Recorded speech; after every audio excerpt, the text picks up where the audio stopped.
Hello everyone, Assalamu alaikum. Welcome to my channel VD Recipes 7.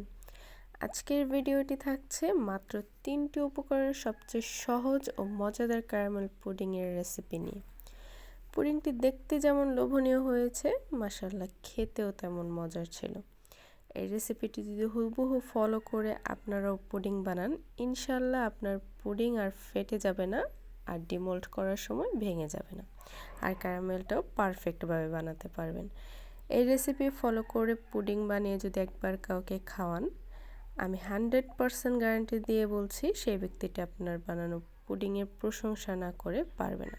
তাই চলুন শুরু করা যাক আজকের ভিডিও। তো পুডিংটি বানানোর জন্য প্রথমেই আমি ক্যারামেল বানিয়ে নিচ্ছি, যেহেতু এটা ক্যারামেল পুডিং। ক্যারামেল বানানোর জন্য এখানে আমি 1/4 কাপ চিনি দিয়ে দিচ্ছি প্রথমে, আর সামান্য একটু পানি দিয়ে দিচ্ছি। ক্যারামেলটা আমি যেই মোল্ডে পুডিংটা সেট করব, ঠিক ওই মোল্ডে বানাচ্ছি। চাইলে অন্য পাত্রেও বানিয়ে তারপরে সেট করা যাবে, কিন্তু আমি সরাসরি পুডিংয়ের মোল্ডেই ক্যারামেলটা রেডি করতেছি। তো এখানে পানি দেওয়ার কারণটা হচ্ছে যাতে চিনিটা তাড়াতাড়ি মেল্ট হয়ে যায় আর ক্যারামেলটা খুব সহজেই পুড়ে না যায়। চেষ্টা করবেন চিনিটা যতক্ষণ না পর্যন্ত মেল্ট হচ্ছে ততক্ষণ নাড়াচাড়া করতে না, মেল্ট হয়ে গেলে তারপর একটু নাড়াচাড়া করে দিবেন, যাতে একদিক থেকে চিনিটা পুড়ে না যায়, কালার সব দিক থেকেই আসে। দেখতেই পাচ্ছেন খুব সুন্দর একটা কালার আসছে। আমি এইটাকে আরেকটু ডার্ক করে নেব। চিনি মেল্ট হওয়ার আগেই যদি নাড়তে থাকেন তাহলে চিনিটা দলা পেকে যাবে, তখন আর ক্যারামেল পারফেক্ট হবে না। আসলে ক্যারামেল বানানোটা খুব ধৈর্যের কাজ। একদম লো আছে ধৈর্য ধরে ক্যারামেলটা বানিয়ে নিতে হবে, যাতে কোনোভাবেই পুড়ে না যায়। ক্যারামেলটা যদি একবার পুড়ে যায় তাহলে পুডিং খেতে তিতা লাগবে, পুডিংয়ের টেস্ট ভালো আসবে না, পুডিং একদমই নষ্ট হয়ে যাবে। এই তো দেখতে পাচ্ছেন ক্যারামেলটা খুব সুন্দর করে হয়ে গেছে। এ পর্যায়ে আমরা চুলাটা বন্ধ করে দিব আর অনবরত নাড়তে থাকবো। এই ক্যারামেলের যে গরম ভাবটা, এটা যেন বের হয়ে যায়। গরম ভাবটা থাকলে পুড়ে যাবে ক্যারামেলটা। তো দেখেন কত সুন্দর একটা কালার আসছে। এখন আমি এটাকে চারপাশে ছড়া দেব যাতে এক সাইডে না হয়ে থাকে। এই কাজটা অবশ্যই খুব দ্রুত হাতে করতে হবে, কারণ ক্যারামেলটা খুব তাড়াতাড়ি জমাট বেঁধে যায়। আর ছড়ানো হয়ে গেলে আমি এক সাইডে রেখে দেব জমাট বাঁধার জন্য। এখন আমি পুডিংয়ের লিকুইড মিক্সচারটা বানিয়ে নিব, রেডি করে নিব। এর জন্য এখানে আমি 4টা বড় সাইজের ডিম নিয়েছি। যদি আপনার ডিমটা ছোট হয় তাহলে 5টা নিলেও হবে। তো হালকা একটু ফেটে নিয়ে ডিমটা 1/2 কাপ চিনি দিয়ে দিচ্ছি। এখানে কিন্তু মেজারমেন্ট কাপের 1/2 কাপ চিনি দিয়ে দিয়েছি আমি, চায়ের কাপের না। তো আমি চিনিটা মিক্স করে যতক্ষণ না পর্যন্ত মেল্ট হয়ে যাচ্ছে ততক্ষণ নাড়তে থাকবো, আর খুব সাবধানে নাড়তে হবে যাতে খুব বেশি ফেনা ক্রিয়েট না হয়, এতে করে পুডিংয়ের ভিতরে ছিদ্র ছিদ্র ভাব হবে। তো চিনিটা মেল্ট হয়ে গেলে ডিমের সাথে মিশে গেলে এখানে আমি জাল করা ঘন দুধ নিয়ে নিচ্ছি 500 গ্রাম, মানে 1 কেজি দুধকে জাল করে 500 গ্রাম করে নিয়েছি। আপনার দুধটা যত ঘন হবে পুডিংটাও তত ক্রিমি হবে। অনেকেই আছে যে দুধটা ঘন করতে চায় না, অল্প একটু আছে দিয়ে তারপর পুডিং বানায়। ওই পুডিংটা ডিমোল্ড করার সময় ভেঙে যায়, ওইটা খেতেও মজা না, টেস্ট একদম পানসে পানসে মনে হয়। তো চেষ্টা করবেন অবশ্যই যতটুকু দুধ নেবেন, মানে 1 কেজি দুধ নিলে 1/2 কেজি করে নেবেন জাল করে, দুধের কালারটাও সুন্দর আসবে। আর এই তো দেখেন ডিমের সাদা সাদা অংশ কিন্তু এখানে রয়ে গেছে। তো আমি এটাকে অবশ্যই ছেঁকে নিতে হবে, যেহেতু আমরা একটা স্মুথ একটা পুডিং চাচ্ছি। তো স্মুথ পুডিংয়ের জন্য যাতে ভিতরে খুব বেশি ছিদ্র না হয়, একদম স্মুথলি পুডিংটা আমরা রেডি করতে পারি, তার জন্য এখানে আমরা এই পুডিংয়ের লিকুইড মিক্সচারটা হচ্ছে ছেঁকে নিব। আর এই তো দেখেন সুন্দর করে ক্যারামেলটা জমে গেছে, একদম শক্ত হয়ে গেছে। এখন এটার উপর আমি ছাঁকনি দিয়ে হচ্ছে লিকুইডটা ছেঁকে নিচ্ছি।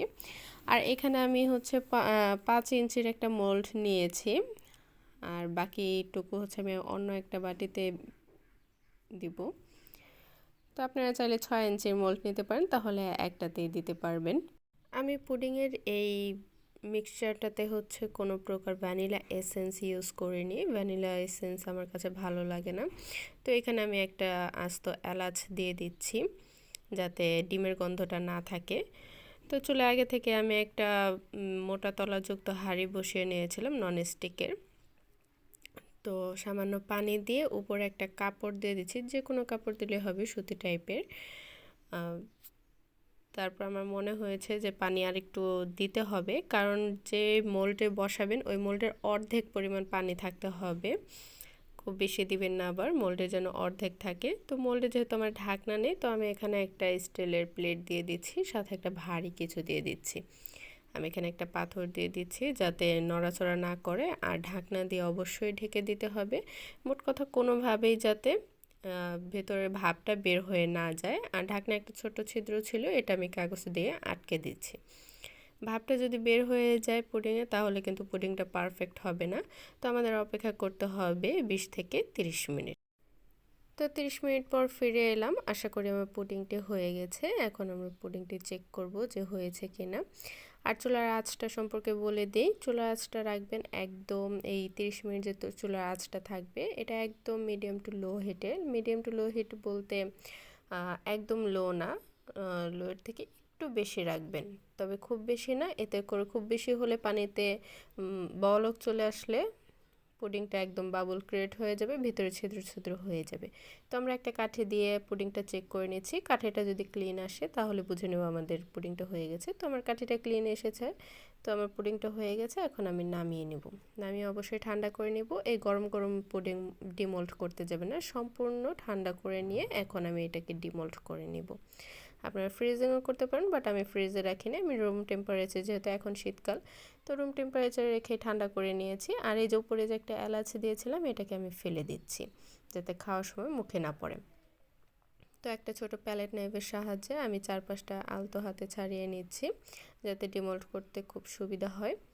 খুব আলতো হাতে এই কাজটা করতে হবে, খুব বেশি তাড়াহুড়ো করবেন না। এই পর্যায়ে খুব আলতো হাতে আস্তে আস্তে করে ডিমোল্ড 4-5টা ছাড়িয়ে নেবেন যাতে ভেঙে না যায়।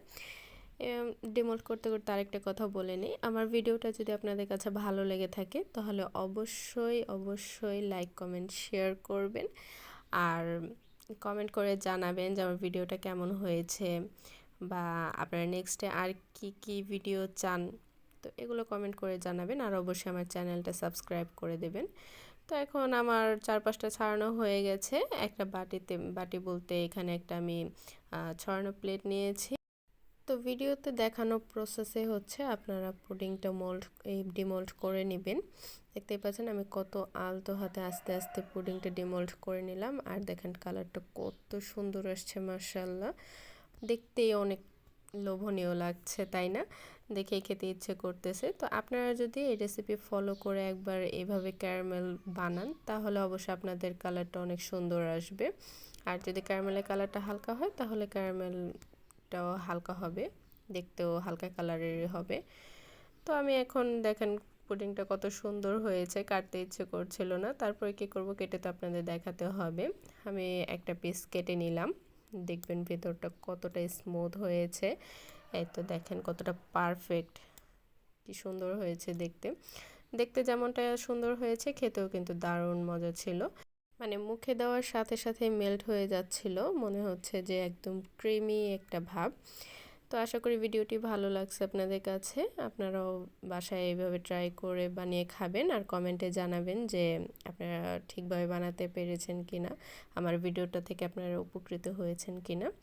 তো আজকের ভিডিওটি এই পর্যন্তই, আর কথা বাড়াচ্ছি না। তো আপনারাও বাসায় বানিয়ে খান। তো আল্লাহ হাফেজ।